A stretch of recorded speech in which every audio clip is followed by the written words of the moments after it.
Sudah hadir. Ahlan wa sahlan, Pak Sandiaga. Semoga sehat terus. Warahmatullahi wabarakatuh. Waalaikumsalam warahmatullahi wabarakatuh. wabarakatuh. Pak Sandiaga Uno, selamat datang. Mas Erik, apa kabar Mas Erik? Alhamdulillah, pagi. Pagi. Siap. Luar biasa, Mbak Ita Rohali. Mohon maaf saya agak terlambat dan senang bisa bergabung dalam kajian hari ini dan mudah-mudahan Allah Subhanahu Wa Taala memberikan keberkahan kepada kita semua. Amin. Amin. Amin.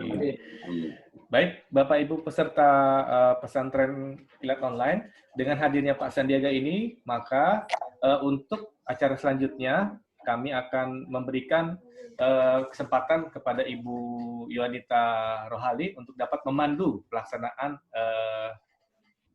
keynote speech dari Bapak Sandiaga ini. Kepada Ibu Yuanita kami persilahkan. Bismillahirrahmanirrahim. Wassalatu wassalamu ala Rasulillah. Mas Sandiaga Uno yang semoga Allah rahmati dan Allah berkahi. Alhamdulillah Mas Sandi sudah bergabung bersama kita hari ini. Juga kepada seluruh peserta Sanlat Online yang sudah belajar selama 2 pekan. Assalamualaikum warahmatullahi wabarakatuh. Segala Waalaikumsalam. puji kita panjatkan kehadirat Allah Subhanahu wa Ta'ala yang telah melimpahkan rahmat, nikmat, dan berkah kepada kita semua sehingga kita bisa berkumpul di hari yang baik ini. Dan salam dan salawat kita panjatkan juga kepada junjungan kita Rasulullah Shallallahu Alaihi Wasallam. Alhamdulillah, Mas Andi, kita nih sudah 2 pekan ini belajar fikih muamalah dengan Ustadz Irfan dan Ustadz Ruli Marasabesi. Kita belajar mengenai riba, mengenai goror, maisir, kemudian juga akad-akad jual beli, yang apa aja produk-produk yang dilarang secara syariah. Kemudian kita juga ada membahas mengenai fikih muamalah kontemporer. Kemudian juga tadi kita belajar zakat dan wakaf, cukup banyak Q&A-nya. Namun rasanya kurang afdol kalau kita belum mendengar advice, tips-tips, your wisdom dari Mas Sandiaga Uno, Papa Online, ya, Papa Online yang milenial. Jadi kita benar-benar ingin mendengar apa kiat-kiat atau advice Mas Sandi buat para pelaku UMKM di sini. Namun sebelum itu, karena Mas Sandi waktunya juga terbatas, mungkin sekitar 1 jam aja, saya mau memberi rundown dari kegiatan kita hari ini. Jadi nanti mohon izin Mas Sandi, kita minta waktu 5 menit dari Ketua Komunitas Pengusaha Muslim untuk memberikan perkenalan komunitas kita tuh kegiatannya apa saja kepada Mas Sandi. Dan juga setelah itu nanti 15 menit katanya Mas Sandi akan ada pemaparan, dan setelah itu kita akan Q&A, dan Q&A saya sudah punya pertanyaan banyak banget ini Mas Sandi, karena kita mengedarkan Google Form, ada sekitar 100 lebih pertanyaannya dari 455 peserta yang ada. Tapi insya Allah nanti ini saya sudah sort dan saya sudah pilihkan. Baik, untuk tidak berpanjang waktu, saya menyerahkan waktu kepada Mas Dewo, Ketua Komunitas Pengusaha Muslim, untuk memberikan perkenalan kepada Mas Sandiaga. Terima kasih. Assalamualaikum warahmatullahi wabarakatuh. Alhamdulillahirrahmanirrahim. Wassalatu wassalamu ala israfil anbiya'i wal mursalin wa ala alihi washabihi ajma'in, amma ba'du. Terima kasih istri saya, kebetulan istri saya sendiri yang jadi moderator. Izinkan saya menyampaikan beberapa hal tentang komunitas pengusaha muslim ini kepada Mas Sandi. Pertama, komunitas pengusaha muslim adalah kegiatan yang mendorong para teman-teman yang baru berusaha, yang baru mau berusaha, atau takut berusaha, untuk berani, serta sekaligus juga untuk memiliki ilmu tentang kegiatan jadi pengusaha. Ditambah juga, karena seluruhnya muslim, kita coba mengembangkan usaha dengan jalan-jalan yang insya Allah sesuai dengan syariat Islam. Jadi kita sengaja mendorong teman-teman yang kebanyakan justru adalah UKM, untuk mencoba belajar sebagaimana yang kita lakukan hari ini. Yang kita lakukan hari ini adalah bagian dari banyak program kita untuk meluaskan ilmu tentang ekonomi syariah. Selain kegiatan perluasan ilmu, kami juga mengadakan beberapa dorongan langsung dengan mengumpulkan teman-teman yang kegiatan jenisnya sama, bahkan termasuk sampai mendirikan PT inkubasi, sampai ada 5 PT, agar teman-teman belajar langsung praktek di lapangan, tidak hanya wacana begitu. Alhamdulillah anggota kami saat ini sudah 6.700 orang dan sangat aktif, apalagi kalau di WA Group itu 24 jam, WA Grupnya sampai 60 WA Group, Mas Andi, sehingga cukup aktif lah. Nah, belakangan atas terjadinya kondisi wabah corona, tentunya banyak paradigma, banyak hal-hal yang sangat berbeda dari yang sebelumnya, yang kita meminta arahan, meminta wisdom dari seorang muslim yang bukan hanya pengusaha, tapi juga menjadi contoh model bagi kita semua. Kira-kira semoga bisa memberikan arahan kepada kita, garis-garis pokoknya begitu, Mas Andi. Monggo, silakan. Terima kasih. Assalamualaikum. Waalaikumsalam warahmatullahi wabarakatuh. Oke, terima kasih Mas Mantan. Mas Andi, supaya nggak berpanjang waktu, monggo waktunya silakan untuk menyampaikan apa yang bisa memberi semangat teman-teman di sini. Ya, bismillahirrahmanirrahim. Assalamualaikum warahmatullahi wabarakatuh. Waalaikumsalam.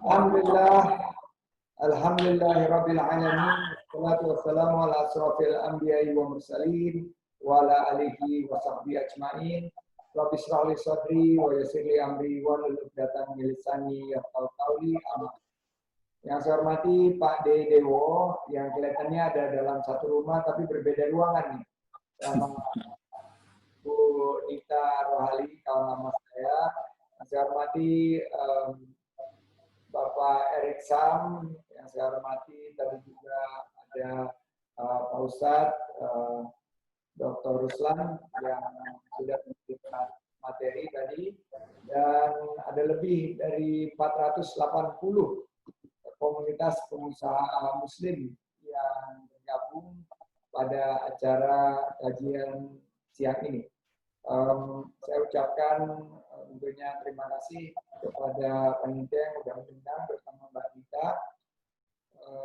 Saya juga ingin mengajak kita semua mengaturkan syukur kehadirat Allah Subhanahu wa taala, kita masih diberikan kesehatan, masih diberikan kekuatan di tengah pandemi COVID-19 ini.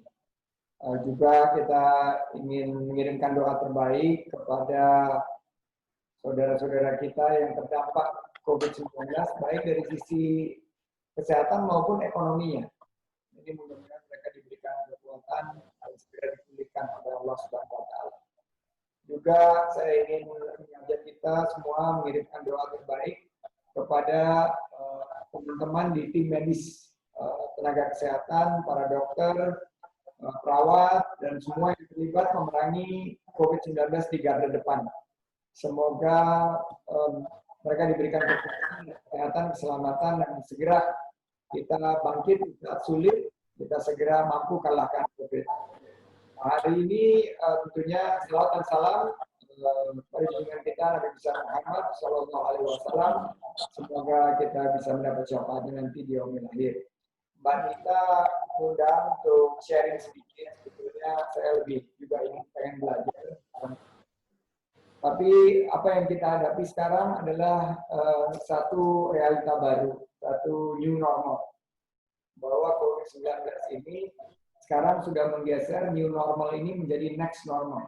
Menjadi satu perilaku dari manusia yang akan berubah pasca COVID-19. Nah, ini haruslah kita beradaptasi, karena ini seperti buzzword yang tadinya hanya teori, sekarang sudah menjadi banyak inovasi-inovasi yang hadir, baik di sisi sektor kesehatan, sektor pendidikan, dunia usaha yang akan terpengaruh oleh new normal ini. Banyak yang juga tadinya inovasi-inovasi, tapi sekarang sudah menjadi norms. Jadi satu realita yang kita hadapi. Jadi misalnya saya tadi baru saja melayat Pak Joko Santoso semua menggunakan masker, dan ini adalah new normal ya. Dulu hanya orang sakit saja yang memakai masker, sekarang semua harus memakai masker. Ini adalah bagian daripada new normal, menjadi aksesori. Dulu hanya sebagian anak-anak saja yang melakukan homeschooling. Sekarang 100% dari masyarakat melakukan homeschooling, dan justru makin mengentalkan konsep bahwa akhlak itu atau ilmu itu juga diajarkan bukan hanya di sekolah, tapi juga di rumah. Dan satu kesatuan antara proses belajar mengajar, antara guru, orang tua, lingkungan, sekolah, dan rumah. Jadi ini adalah merupakan satu kenyataan, dan ada keperluan atau kekhususan, dan sejak di rumah aja semua anak sekarang sudah beradaptasi homeschooling. Sulaiman sudah sekarang hari ke-60 dia beradaptasi. Dulu setiap hari kita argue terus pagi-pagi untuk dia segera mandi dan diantarkan sekolah. Sekarang dia nggak perlu lagi argue sama kita. Baru aja bangun, nggak perlu pakai mandi, langsung ada di depan screen untuk melakukan homeschooling. Dahulu juga sejak saya di perusahaan investasi, kebetulan Mbak Wanita juga sama-sama pernah kita di dunia usaha. Video conferencing seperti sekarang ini menjadi hal yang sangat langka ya. Di awal tahun 2001 tepatnya saya harus bayar $5.000 per jam untuk melakukan video conferencing seperti ini. Nah, sekarang semuanya tersedia secara gratis. Dan bukan hanya untuk keperluan yang istimewa, keperluan khusus, tapi semua pertemuan sekarang difasilitasi, silaturahim kita difasilitasi, baik seminar, diskusi, pesantren, melalui online. Dan kita makin akrab dengan istilah webinar, MOOC, Massive Online Open Course, Waminar, dan Zoominar, juga bisa Zoom Burit, atau Web Burit, dan lain sebagainya. Ini luar biasa. Masa lalu transaksi online hanya sebagai alternatif. Kali ini sebagai pilihan utama. E-commerce, terutama di negeri-negeri besar, pasar e-commerce, Indonesia salah satu yang terbesar di dunia. Dan di ASEAN kita nomor 1 dengan $21 miliar. Pasar e-commerce kita sekarang menjadi solusi pembatasan sosial berskala besar. Kita terjembatani dengan internet dan teknologi. E-marketplace juga pasar yang di dalam konsep Islam menjadi landasan kita untuk sudah dilengkapi menjadi electronic marketplace.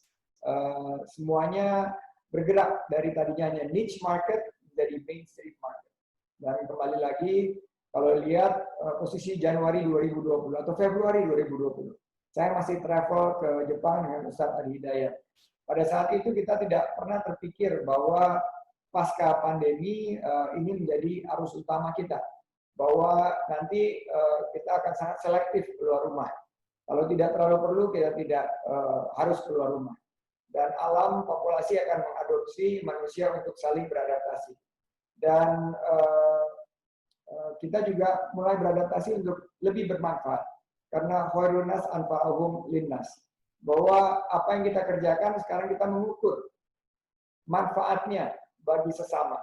Kita harus betul-betul melihat adakah manfaat yang lebih baik dengan kita berkegiatan.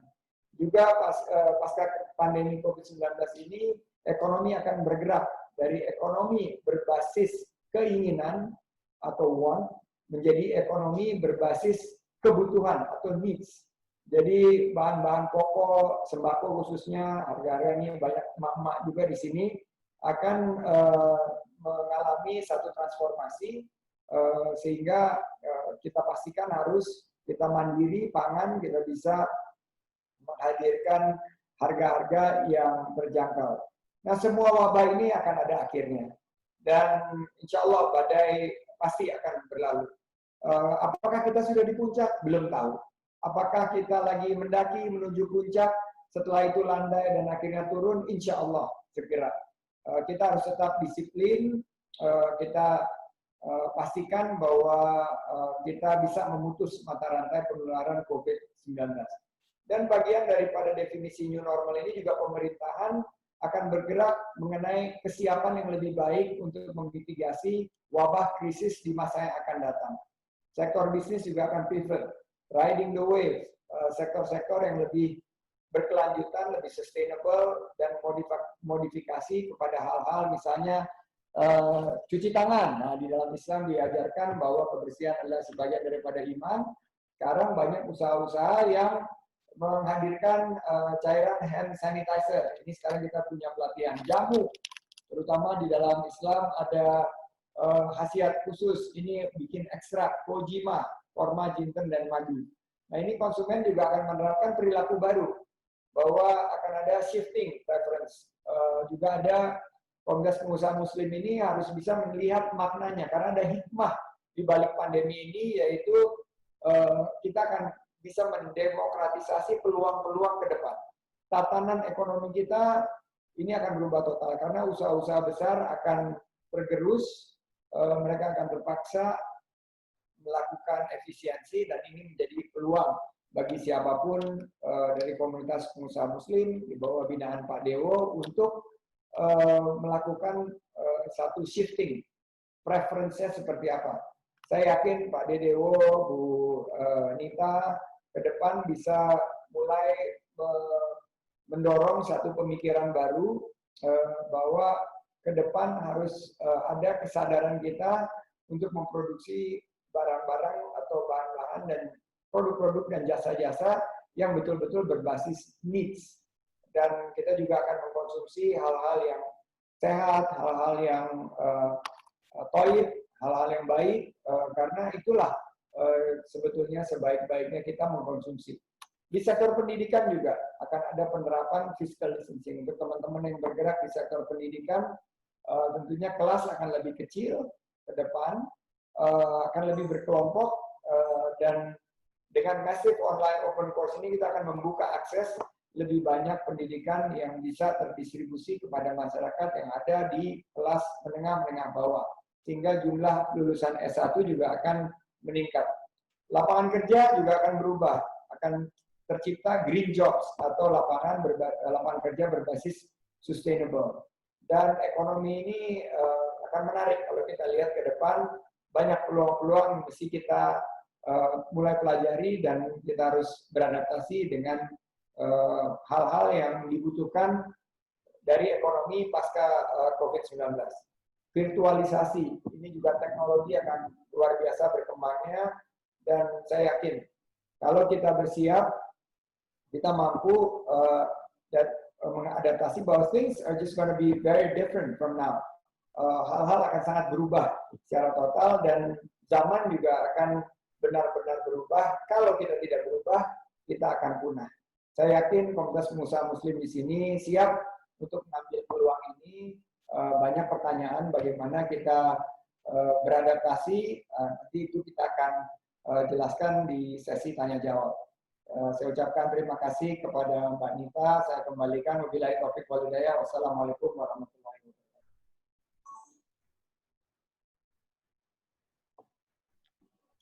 Masya Allah.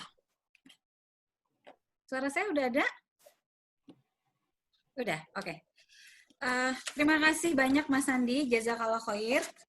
Ini pertanyaannya ada banyak ya. Saya bagi 3 kelompok. Ada yang mengenai COVID, ada yang mengenai general business, banyak yang pingin dapat masukan dari Mas Andi, ada yang pribadi nih. Semuanya seru sih tapi. Saya coba yang COVID dulu ya Mas Andi ya. Ini ada pertanyaan dari Putu Rita. Katanya pertumbuhan ekonomi akan minus 3-5%. Kemungkinan akan memukul UMKM lebih babak belur lagi.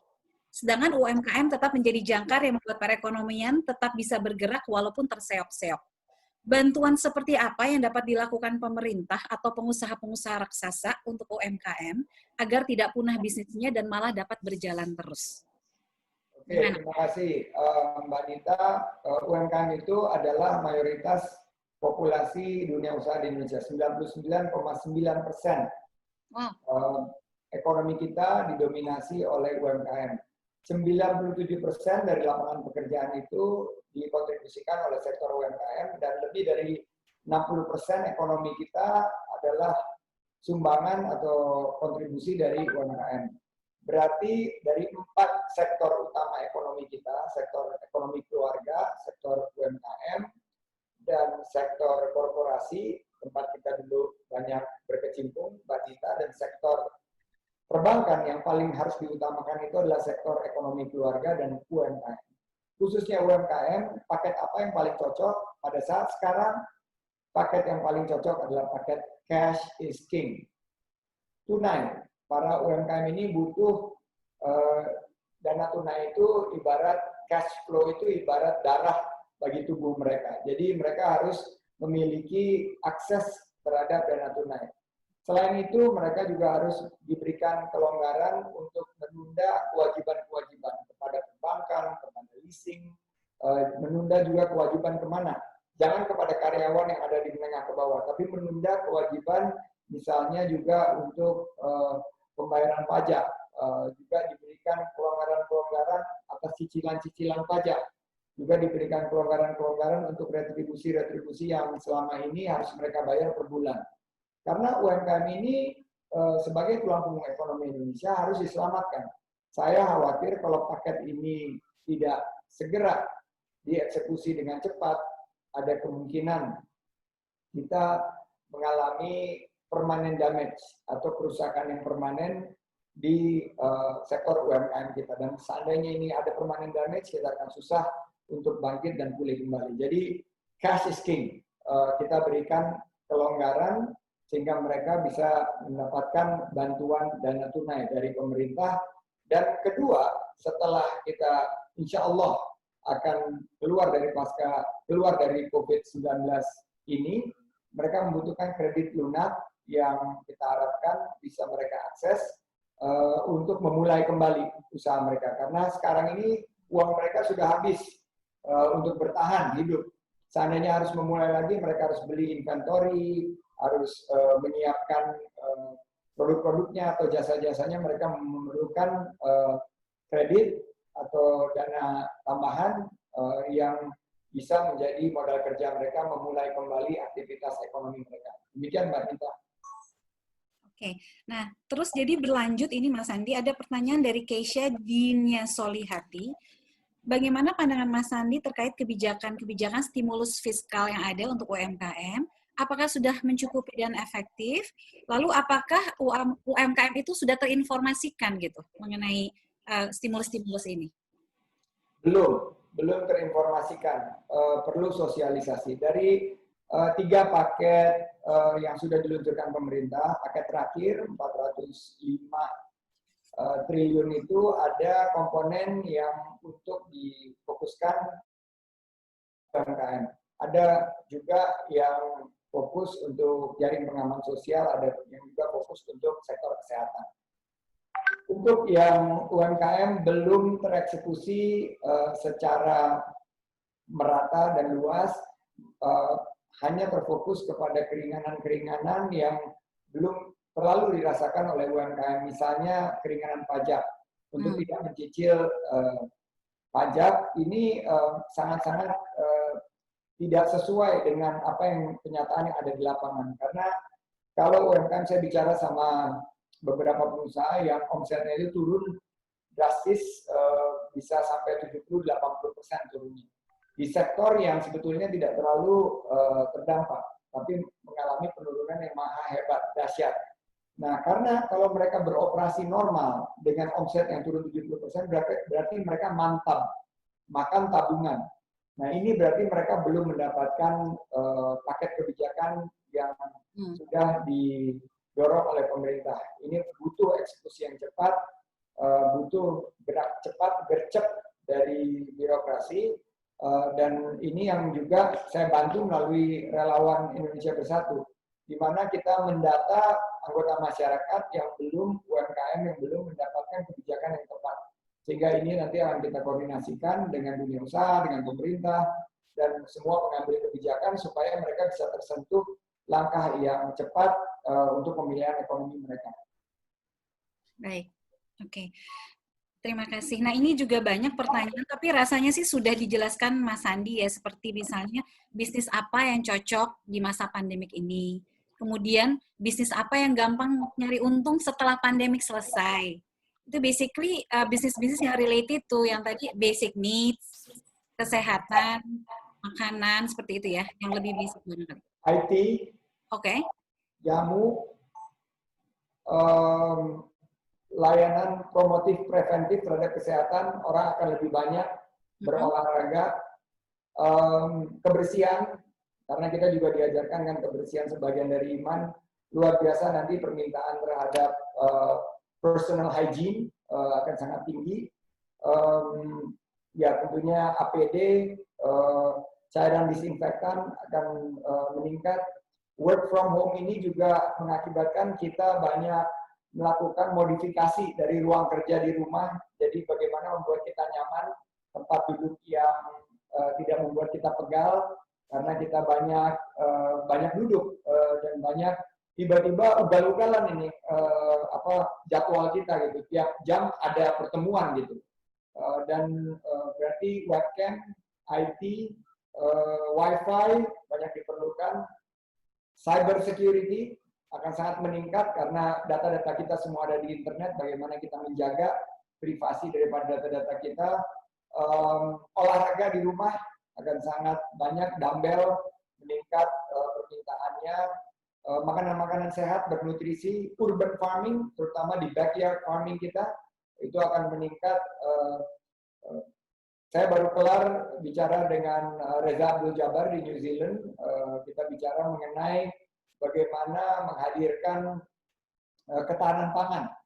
Jadi bisnis peternakan, bisnis pertanian, dan ini islami banget lah, sangat islami, bahwa kita kembali bercocok tanam, kita kembali beternak, ini akan menjadi booming kembali. Juga bisnis-bisnis berkaitan dengan digital, ini akan terbuka. Pelatihan-pelatihan yang bertransformasi menjadi online akan sangat meningkat karena orang di rumah, mereka punya sisa waktu yang mereka ingin produktif, mereka akan mengambil pelatihan-pelatihan online, dan beberapa industri yang akan pivot menuju new normal ini. Ini adalah satu pendekatan tentunya e-commerce, perusahaan-perusahaan teknologi, perusahaan-perusahaan kesehatan, ini akan sangat diuntungkan dengan meningkatnya permintaan pasca COVID-19. Apakah new normalnya itu akan forever atau kita akan back to the old normal gitu? Di mana nanti para big business, konglomerat gitu akan berjaya lagi atau bagaimana? Saya berpikir, Mbak Nita, Pak Dedewo, bahwa ini Allah Subhanahu wa Ta'ala mengirim COVID-19 ini untuk kita hijrah. Jadi hijrah itu berarti nggak balik lagi. Saya percaya hijrah kita ini adalah ketatanan ekonomi yang lebih berkeadilan ke depan. Finance akan berubah total, dan saya lihat di sini peluang untuk Islamic Social Finance akan berkembang. Kita juga melihat bahwa dengan adanya COVID-19 paling tidak untuk 2 tahun ke depan, orang akan sangat-sangat berhati-hati untuk mobilitas mereka, dan saya dari sekelompok orang yang percaya bahwa we are establishing a new normal and we will not go back to the old normal. Tapi next normal ini kita harapkan ya jalan yang lurus. This is the new straight path. Ini jalan yang lurus yang mudah-mudahan ya bagi kita yang mendapatkan hikmah, terutama teman-teman yang bisa menangkap makna dari sedikit ujian yang Allah berikan kepada kita ini, kita tidak menyia-nyiakan kesempatan ini untuk beradaptasi dan memulai. Misalnya energi. Salah satu bagian daripada new normal ini adalah clean energy. Bagaimana kita selama ini menelantarkan lingkungan kita, kita tidak menjaga bumi kita. Ini harus ada satu gerakan pasca new normal ini untuk menciptakan energi yang lebih ramah lingkungan, energi baru, terbarukan.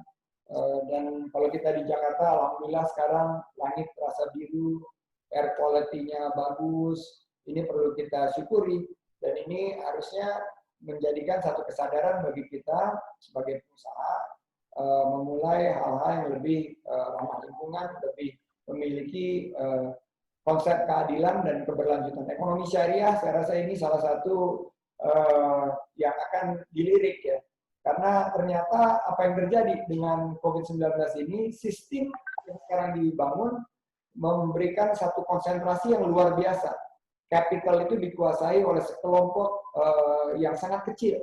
Mungkin termasuk usaha-usaha saya. Tapi ke depan menurut saya akan lebih merata karena kemungkinan ini adalah cara yang tepat untuk memberikan distribusi dari wealth atau distribusi dari kesejahteraan ini lebih banyak kepada umat, dan pembangunan ekonomi umat ini akan jauh lebih kuat ke depan. Oke. Pertanyaan tentang COVID-nya cukup kayaknya. Kalau boleh Mas Andi mau, ini banyak sekali pertanyaan yang berkaitan dengan memulai usaha. Saya bacain aja beberapa ya. Ini yang pertama dari Ari Faizal Alaini, dan juga banyak pertanyaan yang setipe seperti ini. Bagaimana memulai usaha dengan modal kecil atau tanpa modal bahkan? Kemudian ada lagi yang bertanya, Bawono Jati, bagaimana cara melihat peluang membuka usaha bagi pemula yang bingung ingin buka usaha dan yang ingin keluar sebagai karyawan atau terkena dampak PHK?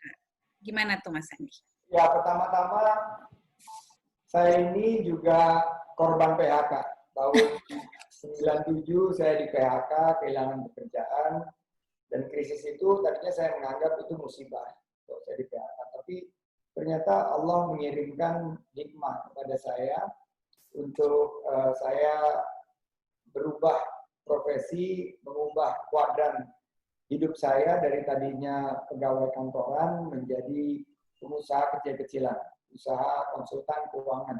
Dan usaha yang kami bangun dari kecil sekali, 3 orang karyawan bersama rekan-rekan. Alhamdulillah sekarang melalui beberapa krisis, jatuh bangun, naik kelas menjadi perusahaan investasi, dan sekarang sudah menjadi salah satu perusahaan investasi yang terbesar di Asia Tenggara, salah satu juga perusahaan yang banyak melakukan inovasi dalam sektor keuangan dan membuka lapangan kerja bagi 30.000 karyawan di seluruh Indonesia. Nah, saya sangat bersyukur Allah Subhanahu wa Ta'ala mengirim hikmah tersebut karena itu berujung pada berkah.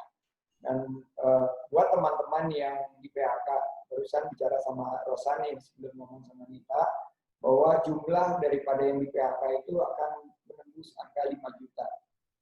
Worst case scenario itu bisa sampai 15 juta saudara-saudara kita yang harus kehilangan pekerjaan. Nah, ini sangat memprihatinkan dan membuat kita sangat sedih ya, sangat renyuh. Tapi juga untuk sebagian dari teman-teman ini kesempatan untuk mengambil peluang, mendapatkan satu tentunya opportunity untuk memulai usaha. Dan usaha-usaha itu berdasarkan tadi hal-hal yang berkaitan dengan modal. Bagaimana kalau tidak ada modal? Saya berikan contoh seseorang, dia namanya panggilannya Q, seorang tadinya sekretaris yang ada di sebuah perusahaan pertambangan. Dia mencintai atau menyukai sekali yaitu tulang muda ayam. Jadi dia dengan modal 150.000 dia membuat belajar makanan berbasis cemilan berbasis tulang muda. Akhirnya usaha dia yang disebut Q Kuruyuk sekarang sudah memiliki omset 5 juta per hari. Nah, ini dengan modal yang sangat sedikit, kalau kita follow passion kita menjalankan apa yang kita sukai, kita minati, ini insya Allah akan mendatangkan berkah tentunya dengan kerja keras, kerja cerdas, kerja tuntas, kerja ikhlas, dan terus mengharapkan ridho dari Allah Subhanahu wa Ta'ala, karena bagian daripada usaha kita adalah ibadah juga. Untuk yang masih kerja, alhamdulillah kalau masih memiliki pekerjaan. Tapi yakinilah bahwa zona nyaman itu sebetulnya adalah sebuah fata morgana. Zona nyaman itu sebetulnya tidak aman-aman banget. Zona nyaman itu tidak aman karena kita tidak memiliki kontrol terhadap masa depan kita sendiri. Kita hanya ikut bagian daripada satu kapal yang dinakodai orang lain. Jadi saya ingin cerita Mbak Jasmine. Mbak Jasmine ini tadinya adalah seorang juga yang eksis di korporasi sebagai seorang pegawai juga, tapi beliau akhirnya mengambil langkah berani meninggalkan pekerjaannya yang sebetulnya memiliki banyak sekali kompensasi yang alhamdulillah cukup untuk dia dan keluarganya. Apa yang terjadi, Mbak Yasmin memulai frozen food. Dan frozen food ini dia sebelum COVID memulainya. Apa yang terjadi sekarang setelah COVID-19, usaha frozen food-nya dia meningkat 4 kali lipat. Dan usaha dia yang dinamakan Pawon Selera sekarang menjadi tulang punggung justru keluarganya. Dan pekerjaannya yang waktu itu dia tekuni, kebetulan juga mengalami penurunan sehingga akhirnya dia terselamatkan. Nah, dia melakukan apa yang dilakukan sebagai menjadi pengusaha by design dengan merencanakan. Jangan tunggu dulu di PHK, tapi dia mengambil kesempatan untuk resign dulu dari tempat pengaman dan memulai. Berapa modalnya dia? 5 juta rupiah. Sekarang dia sudah punya usaha dengan beromset hampir di atas 50 juta rupiah.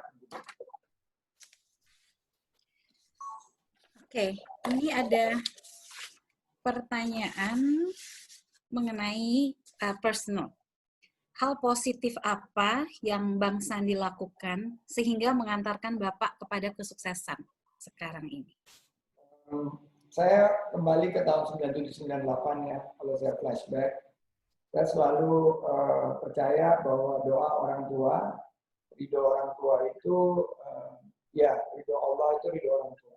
Jadi waktu saya kehilangan pekerjaan, hampir bangkrut, saya kembali tinggal di rumah orang tua dengan bayi, satu anak bayi dan istri saya. Kita tinggal kembali di satu kamar yang dulu waktu saya SMA, saya menggunakan kamar tersebut bersama dengan kakak saya. Tapi kita balik lagi, memulai dari awal dan doa orang tua itu ya menjadi pembuka jalan. Saya ingat banget nasihat dari orang tua saya bahwa selalu tidak pernah putus asa, Allah Maha Adil, bahwa tidak ini apa yang terjadi buat kamu itu tidak boleh disikapi dengan negatif, tapi harus kita melihat ini sebagai satu ujian untuk peningkatan derajat kita. Kedua, nasihatnya adalah selalu bersyukur. Karena kadang-kadang kita hanya melihat ke atas, hanya melihat orang-orang yang jauh lebih sejahtera daripada kita, atau jauh lebih beruntung daripada kita. Padahal lebih banyak lagi orang-orang yang tidak mengalami satu cobaan atau apa yang dihadapi lebih berat cobaannya daripada apa yang kita hadapi. Jadi kadang-kadang kita lupa bersyukur di saat kita berkesempitan seperti sekarang. Nah, itulah dua hal positif. Pertama adalah selalu husnuzon, melihat hal-hal yang positif dan mencoba mencari hikmah. Dan kedua adalah selalu bersyukur. Dua hal positif itu terus saya lakukan sama seperti sekarang. Ya, usaha saya alhamdulillah sudah jauh lebih stabil dan dikelola oleh profesional. Tapi saya melihat banyak banget UKM yang membuat saya prihatin dan terenyuh bahwa mereka mengalami kesulitan yang maha dahsyat. Dan saya mencoba dengan segala keterbatasan yang saya miliki, saya ingin berbagi dengan mereka agar mereka bangkit di saat yang sulit. Oke. Baik, ada lagi nih yang nanya, personal juga. Katanya, mana ya tadi? Dari Samingan, Bang Sandi mau tetap menjadi pengusaha aja atau politik terus? Saya ini background-nya, DNA saya ini entrepreneur. Dan saya membangun usaha dan saya sudah serahkan kepada profesional saya juga konsepnya sama, sekali hijrah nggak balik lagi. Jadi saya udah putuskan nggak balik lagi menjadi CEO di perusahaan-perusahaan saya, tapi saya memulai hal-hal yang baru dan bangsa ini sudah memberikan begitu banyak kepada saya. Allah Subhanahu Wa Taala sudah sangat generous ya, sangat murah kepada saya, murah hati sehingga saya punya kemampuan untuk berada di titik ini. Jadi sekarang saya akan fokus untuk membangun usaha-usaha yang membantu menyelesaikan permasalahan yang ada di masyarakat seperti pengangguran. Itu kami membangun rumah siap kerja untuk para pengusaha. Kita membuat satu jaringan OKOC. OKOC ini sekarang sudah ada di 34 provinsi, hampir 400.000 anggotanya.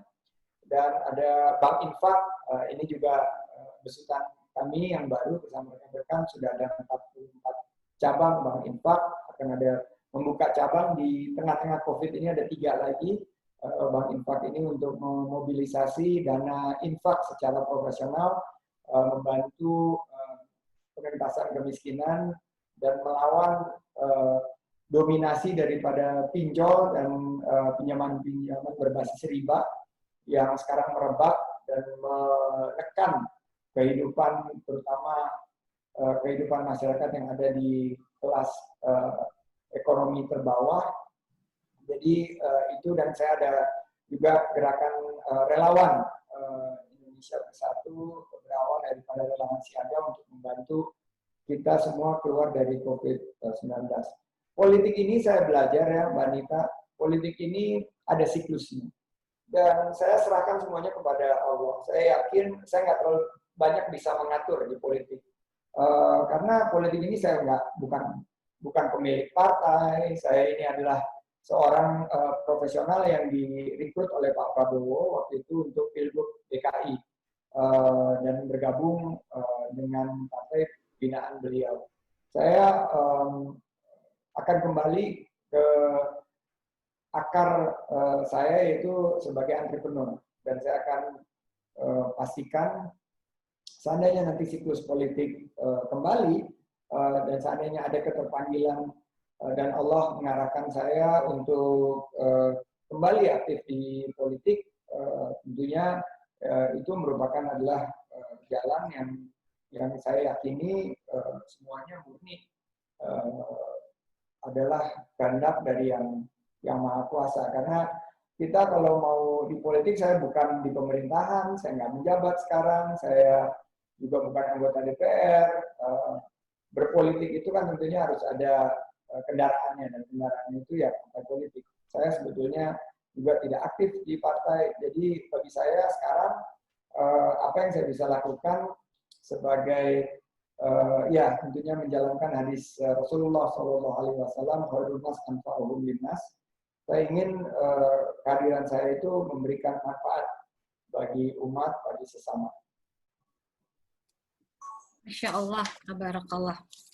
Mas Andi, do we still have time? Maybe 1 or 2 questions, Mbak Nita. Questions, oke. Ini tadi balik lagi ke bisnis online. Kan tadi beberapa kali disebut, ini pertanyaannya very basic dan simple, dia cuma bilang, saya ini pemula di bisnis online, sedangkan yang lain-lain sudah jauh lebih advance. Bagaimana supaya saya tidak ketinggalan, gitu katanya. Beradaptasi dengan new normal ya. Digitalisasi akan menjadi satu keniscayaan.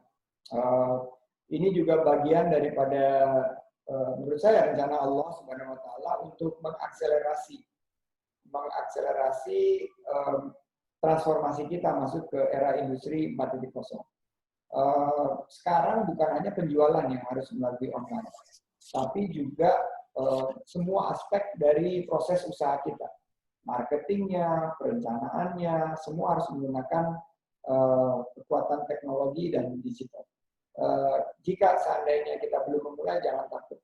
Tidak ada kata terlambat. Mari bergabung dengan beberapa komunitas. Semua komunitas saya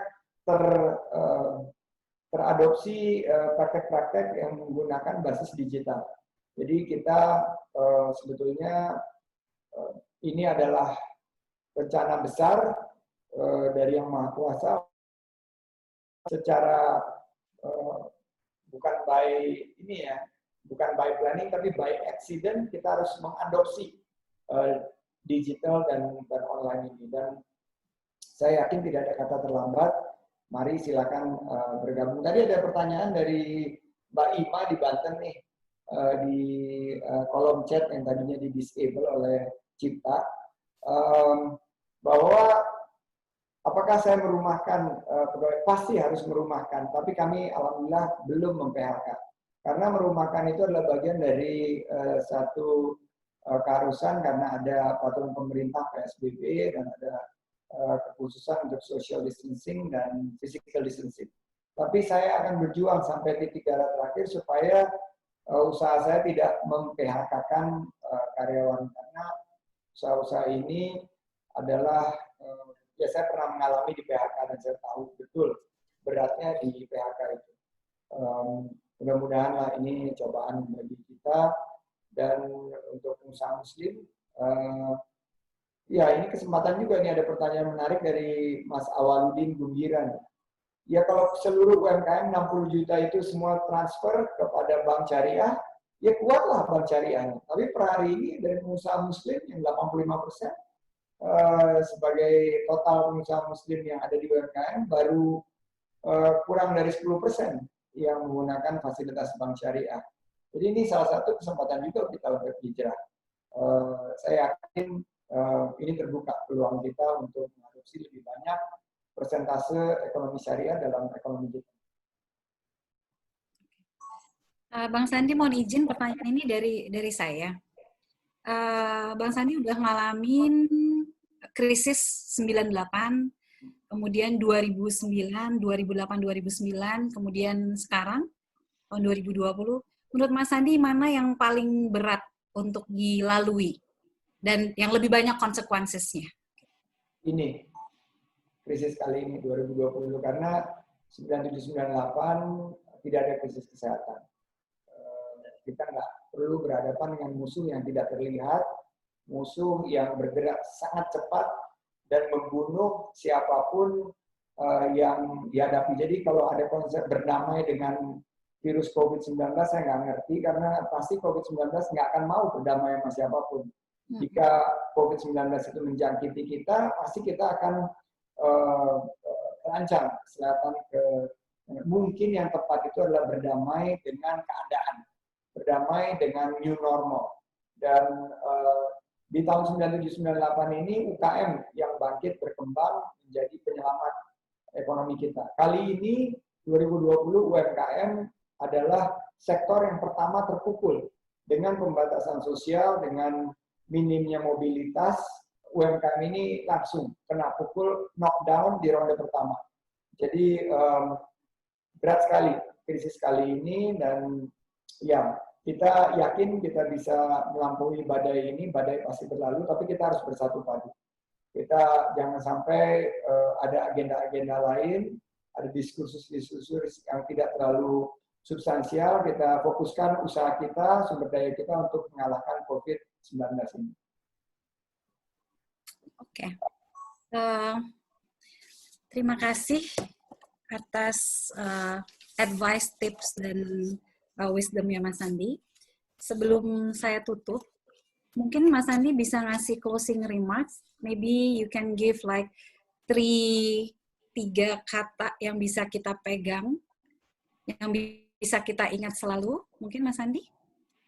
Bersabar, bersyukur, dan tetap tersenyum. Masya Allah. Sabar, syukur, bersabar, bersyukur, dan tetap tersenyum. Baik. Terima kasih banyak ke Mas Sandiaga Uno atas waktu yang diberikan di tengah kesibukan Mas Sandi. Saya dengar hari ini katanya sebelum acara kita ada 3 event, kemudian nanti masih ada 2 event lagi. Masya Allah, semoga share-nya banyak membawa manfaat dan menjadi berkah untuk kita semua. Amin, amin ya rabbal alamin. Ya rabbal alamin. Untuk Pak Didewo, mantan, dan untuk Mas Erik, untuk Mas Erik. Terima kasih Mbak Nita dan tadi Pak Ustadz, tapi udah nggak kelihatan. Rusdi Sakti juga terima kasih, Mbak Dewi Witnani. Saya pamit diri dulu dan saya ucapkan sukses untuk para pengusaha Muslim. Ambillah peluang ini karena peluang tidak datang berkali-kali. Peluang ini datangnya sekali-sekali dan sekali ini kita harus mampu untuk mengonversi peluang ini menjadi anak tangga menuju kesuksesan kita. Insya Allah dunia bahagia, akhirat surga. Terima kasih sekali lagi. Billahi taufiq wal hidayah. Wassalamualaikum warahmatullahi wabarakatuh. Waalaikumsalam warahmatullahi wabarakatuh. Pamit diri dulu. Assalamualaikum. Waalaikumsalam warahmatullahi wabarakatuh. Mas Andi udah pamit ya? Udah nggak ada ya Mas Andi ya? Ya, sudah live. Terima kasih untuk semua sangat online dan juga yang telah mengikuti sharing session dengan Mas Sandiaga Uno. Semoga apa yang tadi beliau sampaikan dapat kita ambil manfaatnya. Tadi ada beberapa poin yang saya catat.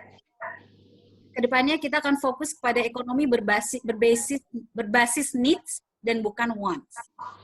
Kemudian kita harus siap memodifikasi bisnis. Ya. Tadi beliau memberikan beberapa contoh-contoh dan kita harus pelajari shifting dari preference customer. Kemudian tatanan ekonomi global akan banyak berubah, ekonomi besar akan tergerus, dan ini justru merupakan peluang bagi para UMKM player. Kita harus selalu melakukan bisnis yang baik, yang toyib, dan percayalah bahwa Allah menurunkan ini semua dengan hikmah. Justru akan banyak hikmahnya untuk kita semua. Kita harus berubah dan menjadi, kita hijrah dan jangan kembali kepada apa yang telah kita lakukan sebelum ini dan menjadi insan yang lebih baik. Saya rasa cukup dari saya. Apakah saya mengembalikan kepada Mas Erik? Ya, terima kasih banyak Ibu Yuanita. Terima kasih atas panduannya tadi dengan Pak Sandiaga Uno. Alhamdulillah. Baik Bapak Ibu yang saya hormati dan saya muliakan, dengan berakhirnya keynote speech tadi, maka kita sama-sama akan mendengarkan acara penutupan dari pesantren kilat online ini, yang insya Allah nanti akan disampaikan oleh Ketua Umum Komunitas Pengusaha Muslim, yaitu Bapak Pak Dedewo. Kepada Pak Dedewo kami persilakan. Ya, terima kasih Mas Erik. Jazakallah Pak Sanija, tapi udah nggak ada ya, jadi ya nggak apa-apa. Mari teman-teman kita sama-sama bersatu sebagai seorang Muslim, baik dia pengusaha atau baru mau jadi pengusaha. Semoga dengan acara-acara seperti ini kita terus menguatkan ukhuwah, saling dukung di antara kita semua. Silahkan bergabung bagi yang belum bergabung dengan komunitas pengusaha Muslim, menghubungi admin di 0811 10 6811. 0811 10 6811. Demikian saya kira Mas Erik, kita tutup acara kita.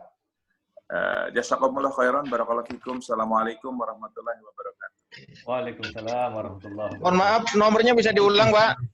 0811 0811 10 6811. Atas nama? Admin, silahkan. Atas nama admin. Iya, ada 6.700 anggota di komunitas, silahkan bergabung. Mas Erik, mari sama-sama kita baca doa penutup majelis barangkali. Baik, Pak. Untuk kita tutup bersama. Baik, terima kasih Pak Dewo atas penutupan pesantren kilat online ini, dan Bapak Ibu, saya ucapkan terima kasih atas kehadiran Bapak Ibu semuanya, dan juga ada partisipasi infak Bapak Ibu berikan atas acara ini, dan juga Bank Syariah Mandiri yang sudah mendukung acara ini. Terima kasih banyak kepada guru kita semuanya, Ustadz Ruli yang tadi baru saja menjelaskan mengenai wakaf dan zakat, dan juga Ustadz Irwan yang hadir di sini, insya Allah bisa bersama-sama dengan kita, Ustadz Irwan yang sudah sama-sama mengajarkan kita mengenai banyak hal tentang muamalah ekonomi syariah. Baik Bapak Ibu, semoga ilmu ini bermanfaat bagi kita semuanya dan Allah berkahi dan Allah merahmati. Begitu juga dengan Ibu Yunita Rohali sebagai Dewan Pembina Komunitas Pengusaha Muslim, kami ucapkan terima kasih atas kehadirannya. Rekan-rekan dari TSA, Bapak Rizky, Bapak Cipta, Bapak Salman, terima kasih atas kehadirannya dan juga partisipasinya. Sama-sama kita ucapkan doa kafaratul majelis. Subhanaka Allahumma wa bihamdika asyhadu an la ilaha illa anta astaghfiruka wa atubu ilaik. Wabillahi taufiq wal hidayah. Wassalamualaikum warahmatullahi wabarakatuh. Waalaikumsalam warahmatullahi wabarakatuh.